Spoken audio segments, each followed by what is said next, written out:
Mime Gopi சாரோட student அப்படின்னு சொன்னீங்க. ஸோ மைமிங்குள்ள போனது எப்படி சார்?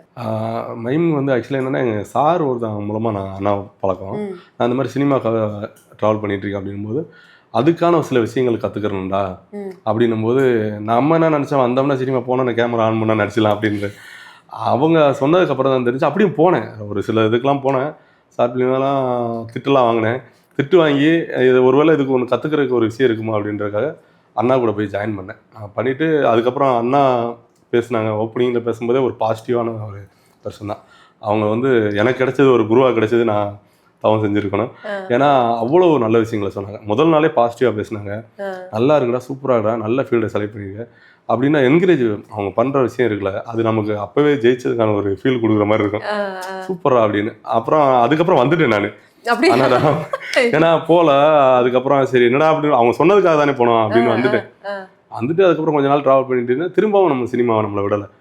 ஏன்னா ஏதோ ஒரு கட்டத்தில் நம்மளை லவ் பண்ணாதான் அதுக்குள்ளே இருக்க முடியும். அப்போ அண்ணாவுக்கு திரும்ப கால் பண்ணி மெட்ராஸ் படம் ரிலீஸ் ஆச்சு.